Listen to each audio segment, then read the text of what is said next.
Discussion keeps the world turning. This is Round Table.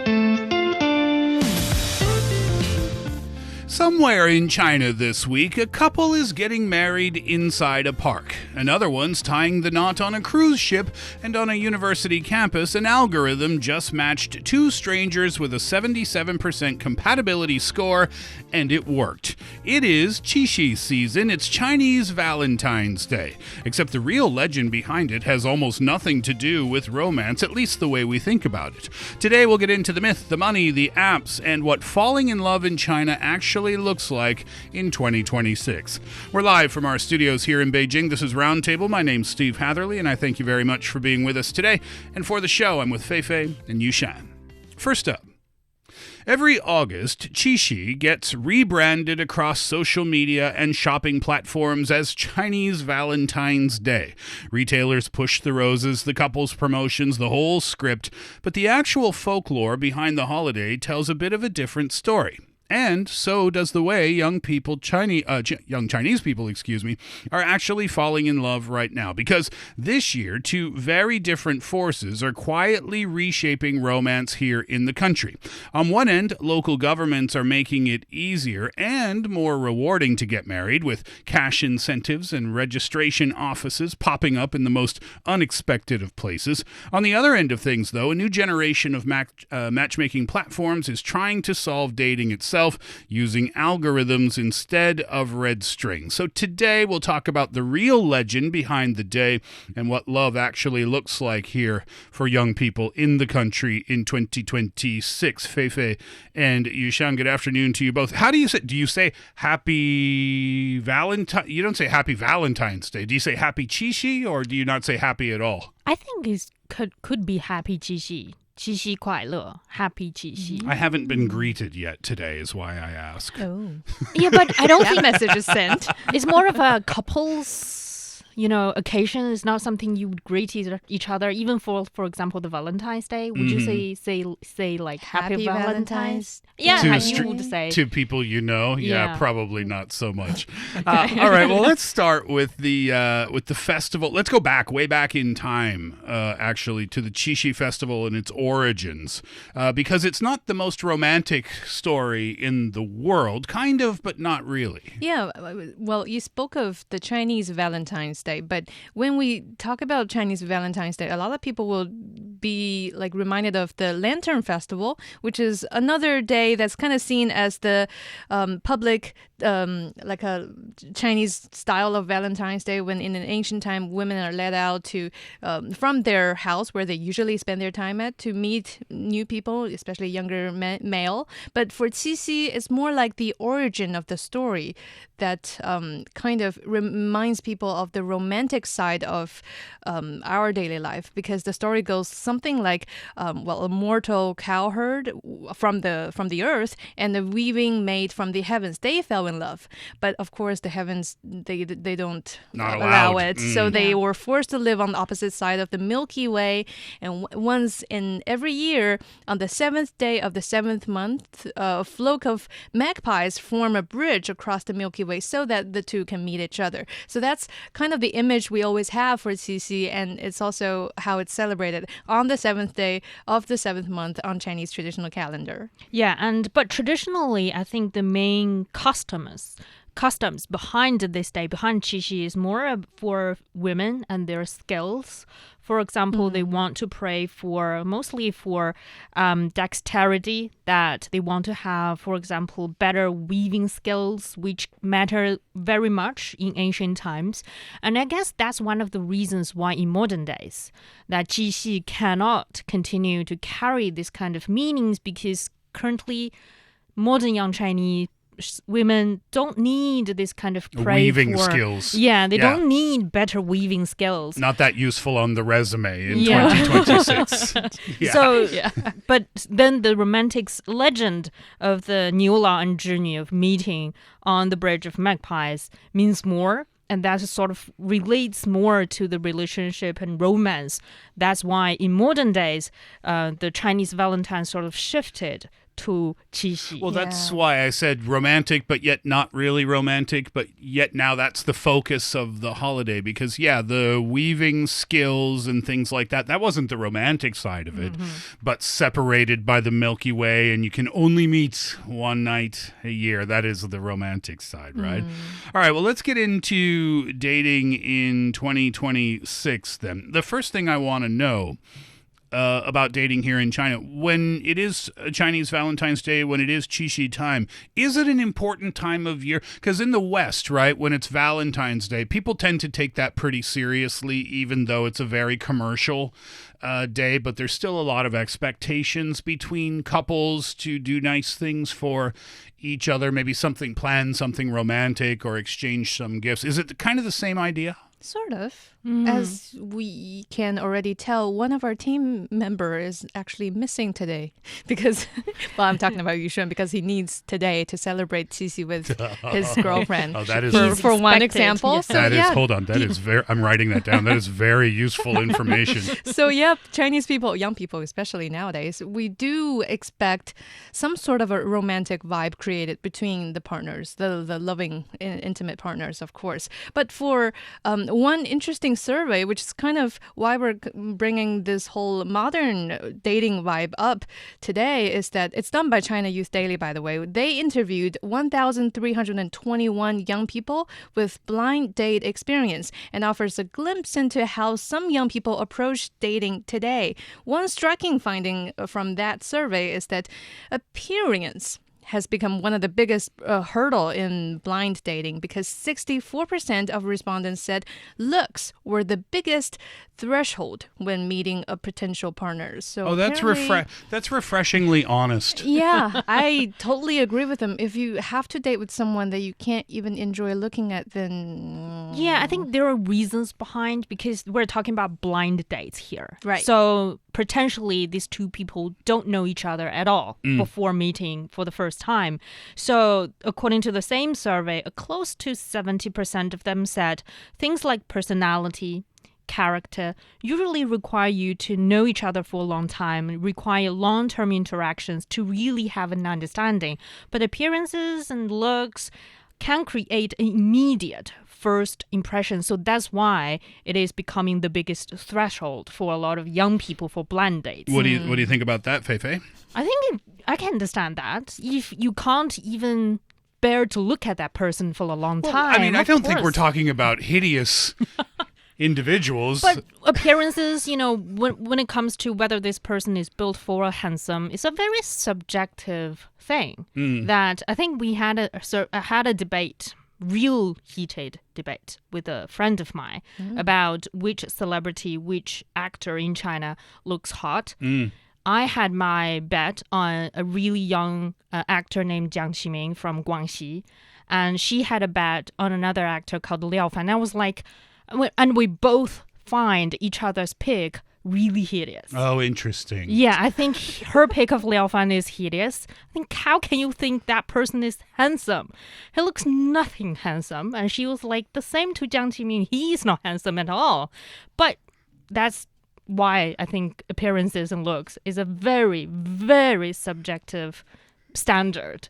So everything okay between you and your friend? Yeah, we just know. Sounded quite serious. We won't be getting into a fight for Don't bring that up anymore. I was holding my laugh so hard not to pollute your speech. 37.2%, this is from the same survey, said they identify as more appearance-focused and feel happier spending time with someone they find attractive. That's kind of along the same lines. 34.6% said that they hope their partner's appearance matches their own. Oh. What does that mean? Oh, I actually read about this. Like couples who really enjoy each other's company have a higher ratio of actually looking alike. That's a bit deep and weird.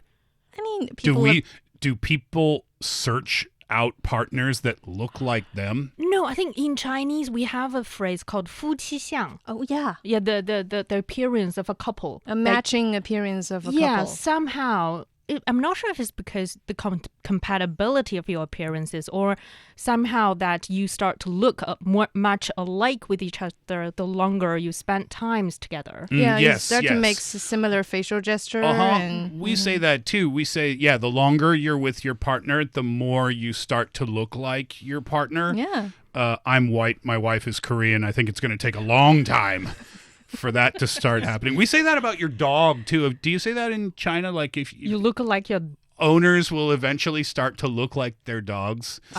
I don't think we have a similar Go saying on the in internet Chinese. and search that. Well, There's some there are people who said my cat looks like my boyfriend, but I don't think there's any scientific proof. There's some deep psychology happening in there, but we will save that for another episode. Yep. How about this? 34.6% said appreciating beauty is simply a common human preference. I think we can all agree with that. I'm surprised it's not higher than 34.6. 31% considered factors related to future children's appearance and genetics. Awesome. That's when dating. yeah, that's strategic long-term thinking. That is playing the long game. Yeah, Yeah. it happens subconsciously, right? I've You never- can't be thinking about that. I've never considered that. I mean, I guess it kind of makes sense.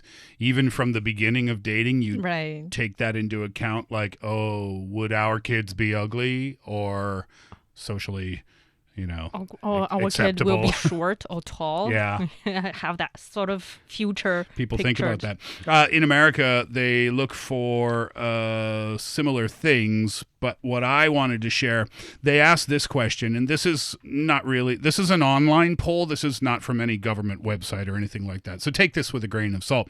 But they asked, who is pickier when choosing a partner?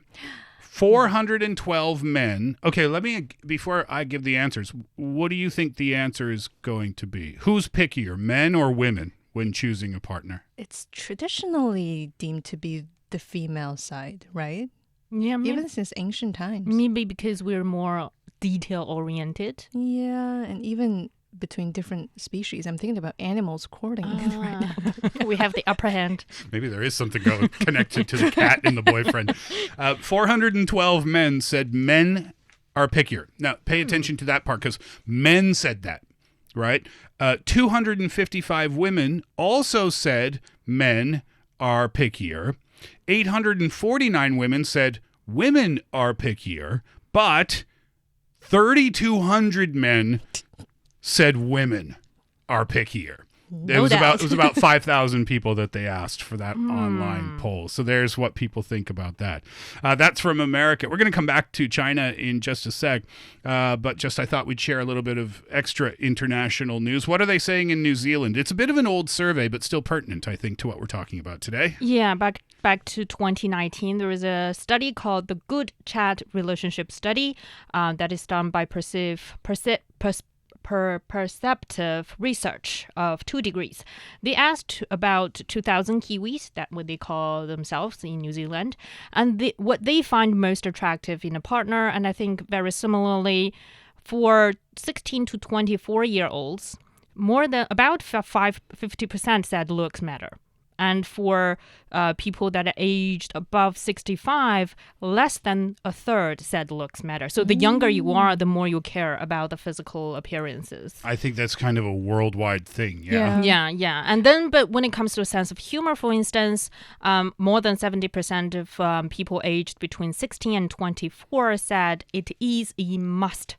A must-have, a Yes. sense of humor. Yes, and more than 65% of 25 to 34 years old also said it's a must-have. So humor is a king for the younger crowd in New Zealand. But for people aged between 55 and 64 years old, they cared more about shared values than sharing a laugh.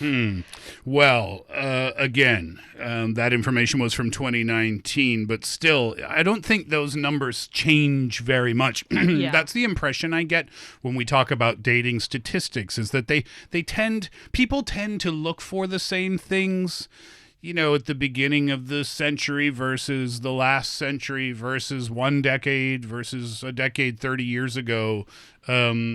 I don't know. Do you agree with that? I kind of, every time we look at numbers, they seem to represent the same types of things. Well, the bigger trend, if this person is looking for like a long-term partner or a romantic partner, then yeah, that's more or less the same. But I just feel like nowadays there are so many different varieties of pursuit between people, men and women, in looking for a relationship. Do you understand what I'm saying? Like, it's not only for romantic partner or intimate relationships anymore. What do you mean? Just like casual fun dating type thing? We have so many types of relationship these days. If you browse on dating apps, then it's situationship, casual wait. relationship. I'm gonna bring up some of those terms a little bit later. No, that's a bomb. Yeah, I think it's like different stages of your life. Like for young people, of course, we're looking for the 20-year-olds are looking for laughs and good looks. That's what dating is for a 20-year-old. But if you're a 60-year-old,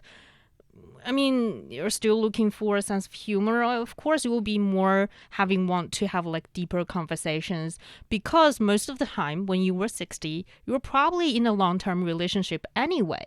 So looks, sense of humor, you've sort of gone through that stage anymore. Yeah, I think it's kind of over. Like when I was growing up, I remember my grandparents, they really loved each other a lot. But, my grandfather, I asked, why do you love my grandma? And he never said, oh, because she's hot. That's not appropriate to say to your grandchildren, I would assume. Oh, maybe that's why that's not what he said. Yeah, maybe he just didn't tell you. But when we first start dating in their 20s, I mean, that's definitely, I think, one of the factors. Let's bring it back to 2026. We put the question out there to you, and we asked you a couple of questions. What is it that you look for in a partner when you're trying to find someone? And also, what's it like dating in 2026? One of our listeners, Emily, sent in her thoughts and her personal experiences. Hi, Roundtable China. Thanks for inviting people to share their dating experiences. I'm Emily from Shenzhen. For me, the most important things in a partner are compatible values and worldviews, shared interests, and a similar lifestyle. I'd like someone I can genuinely have interesting conversations with, and someone whose way of living and thinking feels relatively close to mine. I think that makes it much easier to understand each other and build a relationship. And as for dating in China in 2026, I'm going into my final year of university in Shenzhen.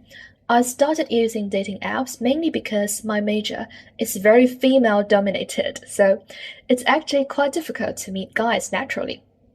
At first, I was just curious and wanted to meet more people. I was surprised by how many likes I could get, hundreds and thousands. But meaningful conversations were actually very rare, like less than 10. I think dating apps make people judge each other too quickly.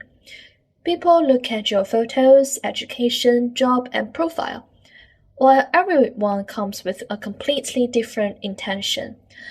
Relationships, situationships, friendship, marriage, and so on. So sometimes I feel like the closer I get to dating apps, the further I get from love. Not because love can't happen there, but because people seem less willing to slow down and really get to know each other. And honestly, I'm still figuring out what I want from a relationship myself. And I think dating is also about getting to know yourself along the way, especially during my early 20s.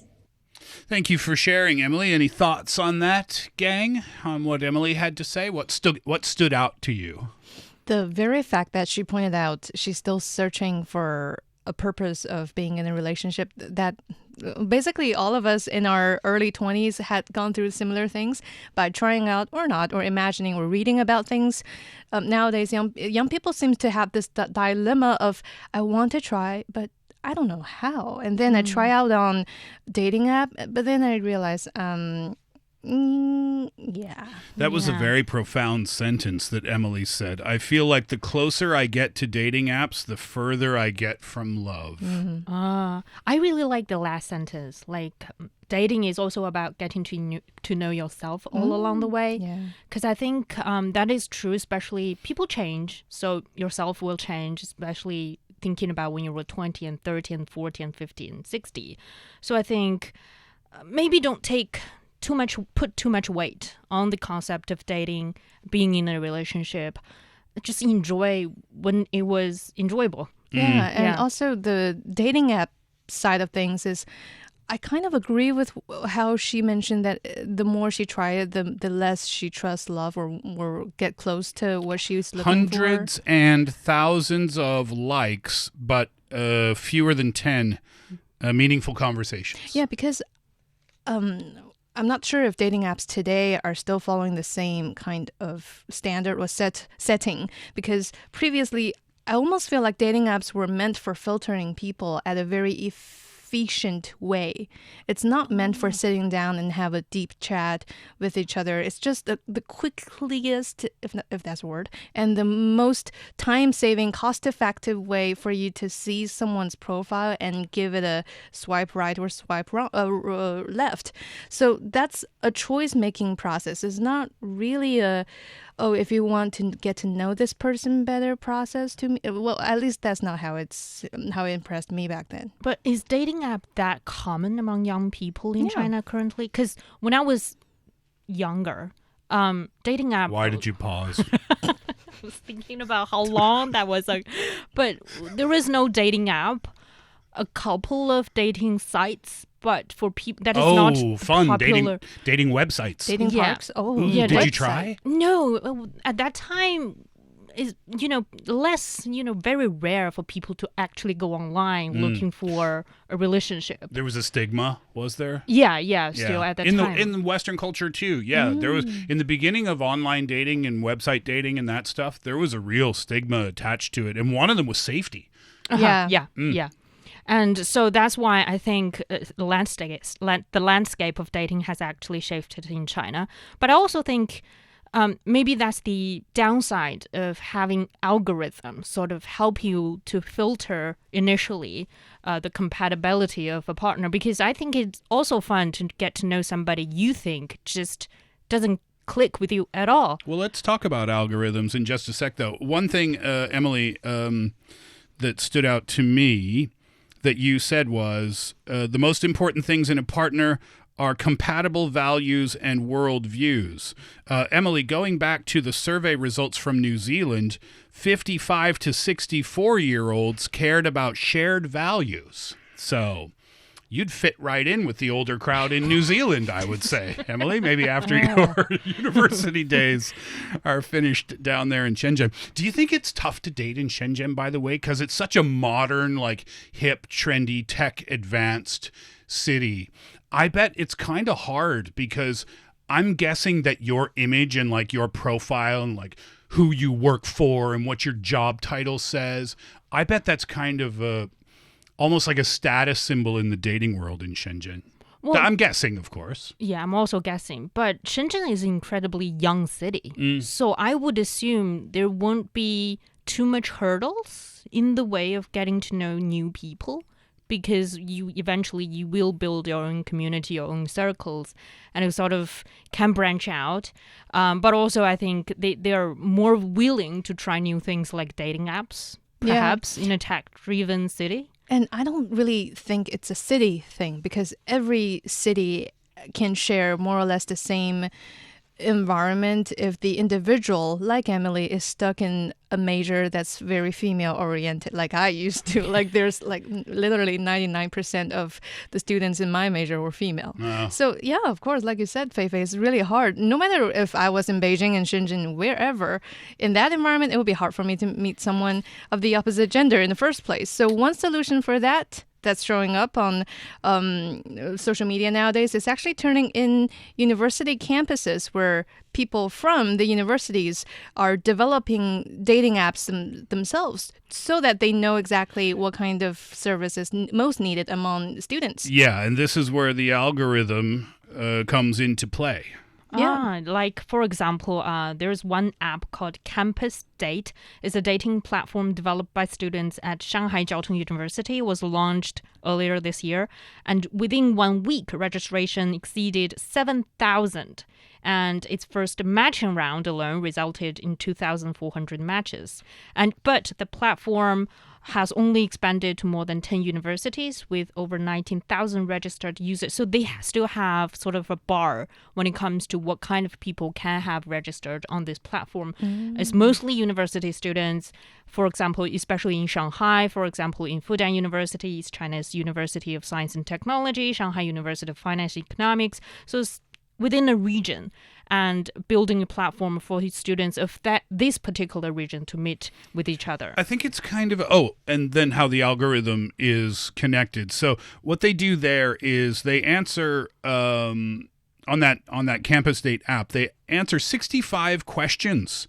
It's a 65 question psychological questionnaire, and the algorithm then considers factors like values, core values, lifestyle habits, life goals, emotional styles, and they recommend potential matches. So yeah, it's beyond like you see a picture of someone and you think like, oh, they're hot, swipe left or right or whatever. You're actually being matched with someone at the same campus. I kind of think this is a cool idea. I think it's kind of streamlines the process. Yeah. Yeah, and I also like the other case, another app called Match Us. So before Match Us existed, this is created by students from Zhejiang University, by the way, the graduates from that very university.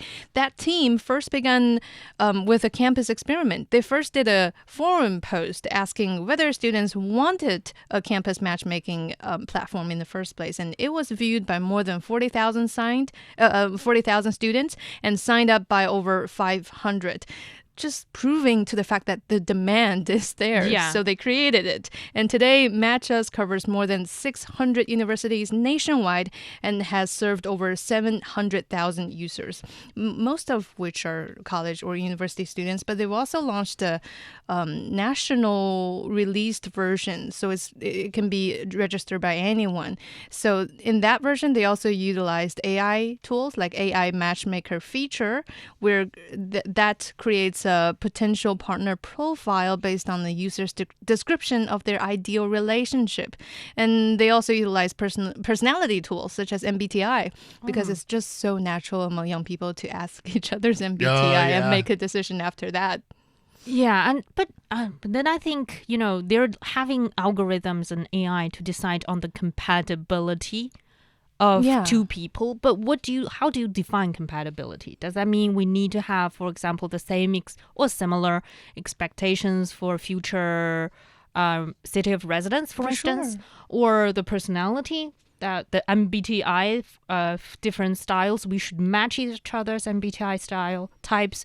And I don't think it's a 100% thing when it comes to when we were not dating through algorithms and AI and online platforms. It's just a sort of searching and finding, disappointed, but then keep finding. I don't know if people would put that much stock into the algorithm itself, right? I feel like the algorithm is just like an introductory tool where it gives you an excuse to contact someone and say, oh, hey, I saw we matched on this campus app. Do you want to get a coffee or something like that? And then it provides the talking points because talking points can be really stressful for a first date. Nobody really knows what to say. But when you have the things from the app, then it just provides that. I don't know if people are meeting on the first date and, saying like, your core values are the same as mine. Maybe we should be together forever. It sounds like a Darth Vader. Like, you know what I mean? Like, that's true. Maybe just giving people some excuse to start in the beginning. And I think that's maybe one of the reasons. I think a couple of months ago on Roundtable, we have another listener called Jenny. She had similar questions about where should I meet new people. I'm sensing they just don't know. They need a starting point. And where is that starting point? Maybe these online dating apps. Do people meet at the supermarket sometimes in China? Do you As know a what first I mean? date? No, not For meeting new potential. I mean, yes, that's what I'm trying to say. It was a thing in Western like dramas for a while, and I was too young to know if it was an actual thing or not. But if you watch a Western drama, it'd be like this handsome guy sees a pretty girl in the vegetable section of the supermarket, and he would say like, "Oh, gonna have carrots for dinner tonight, huh? Isn't that the beginning of a movie starred by Anne Hathaway? I think it's the beginning of like a lot of movies or dramas because that was like a thing people thought. But I don't know. I was too young to date at the time. I was like a kid when I saw this stuff. So I don't know if it was real that people meet in the supermarket. For what? You guys like the same vegetables? No, like you dropped say, an apple. like you say hello. Oh. Yeah, like you introduce yourself in a supermarket. Or in a scenario that you dropped an apple and a really handsome guy comes to help you picking up the apple and you sort of look at each other and then that is the moment of your love starts. You see, if if a it's very cliche movie. Seems like you've actually thought about that maybe more than once. if it's that easy, then it shouldn't be a problem for young people to meet each other nowadays. Well, speaking of relationships, the types of relationships, let's talk about some of these things. Situationship. This one's been around for a while, right? It's not a real relationship, but it's also not nothing, right? It's somewhere between casual dating and an actual relationship. The next one, this one's kind of boring. Talking stage. That means like the beginning.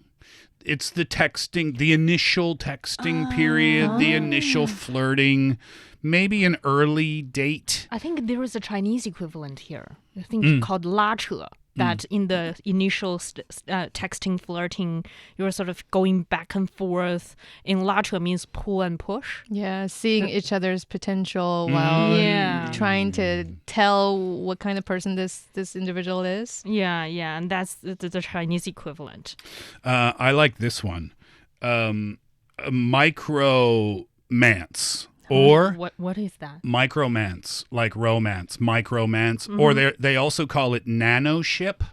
Nano and relationship ship. Yeah. So these are like so a micronance, as far as I understand it, or maybe it's the nanoship. I'm still not entirely clear. But it's about like, let's say you see someone on a subway, right? You're on the subway and you see a stranger and you like smile and I don't know, what do you do there? Like, do you wink or whatever people do, whatever they do. And you share a moment, right, with a stranger that you're attracted to and apparently they're attracted to you too. That's called either a micromance or a nanoship. And you never see each other. You don't talk to each other after that at all. You never took that first step. No. It just exists in that moment. Or like you flirt with your barista at a coffee shop and then you're gone. That's called like it's either called a micromance or a nanoship or something like that. That's a dating term in 2026. That's very interesting. Yeah, it doesn't, and by dating, it's not really ending anywhere. Yeah, it's literally Not even dating. It's not even dating. Oh, just yeah. having a moment, really. Yeah. I think in Chinese, we don't have a Chinese equivalent actually. I think in this case, but we do have other very fun expressions. For example, for describing someone that is so blinded by love that start to lose all common senses, we call them 恋爱脑. 恋爱脑? 恋爱脑 is kind of you have the brain of a relationship, Yeah, like nothing matters to you now. The lover brain. Yeah. Is that considered a positive thing? No. Not at all. No. Okay, that was a fast A answer. positive thing would be called 纯爱战士. Pure love warrior. Yeah. It's like I knowingly know that I'm putting something else less important than love, but it's less hopeless than 恋爱脑 at this point. What was the translation again? A love warrior? Yeah, A pure love warrior. Well, that refers to... Like a hopeless romantic? Not really hopeless, actually hopeful in the warrior side of things. They know exactly what they're looking for. They're not looking for anything casual, but I want something genuine and real. So with that, they bear the hope in seeking for a partner, but that's not really the priority out of everything else happening in their lives. Yeah. Let's talk about some of the unique places. So let's say that your relationship goes super, super, super well for a while and you decide to get married. Well, now in China, you can get married at some really kind of fun and unique different spots. Yeah, it's actually part of the simplifying marriage registration. For example, the change opened the door to a lot of these conventional, I think, creative registration points popping up in parks, scenic areas, malls, cruise ships. music festivals and so on and so forth. For example, in Qingdao, Shandong province, they have incorporated its marriage registration venues into scenic spots and city landmarks, creating 11 themed registration points, including, for example, a cruise terminal and a site called Cloud Above the Sea. And on this Qixi festival last year, 20 couples actually registered their marriage inside another landmark in the city of Shanghai, the Shanghai Tower, which is also the tallest building here on the mainland. And I think there is a reason for them to launch these sort of themed registration points. It's like when in China, I'm not sure if it's common in, for example, Canada, is that we like to take photos at holding the booklet that said we've registered for marriage and took a lot of photos. And so that, I think, is one of the reasons they're launching this service is you can take beautiful photos and sort of announce to the world, we are married. It's kind of a fun, cute idea. Yeah. Okay, Fei Fei, I'm going to do a little closing to this story. While I'm doing that, can you show me a picture of that, like the guy who you said is the hottest? Like, I'll be the judge between the fight. I'll be the arbitrator. Between you my and pick. You and your friend. Okay, you look that. Hold on, you look it up, and I'll close it. As Qixi reminds us, love has always been shaped by the times we live in. The people we meet, date, and commit to each other may continue to change, but the desire for connection remains the same. Okay, I'm gonna show the photo of my friend pick, and I think that will set the scene for you. We don't have time for all of these. But this is the person. Oh, he's a good-looking dude. He's good. Okay, it's a very subjective. The facial hair works. Like, that facial hair wouldn't look good on me, but it looks good on him. This where's is my your pick. Oh. So you're on my friend's side. You're on my friend's side, A new Steve. fight just begun. I'm going to debate you after the show. You're listening to Roundtable. I'm Steve Hatherley today with Fei Fei and Yushan. If you're out there celebrating Qixi today, have a very romantic time.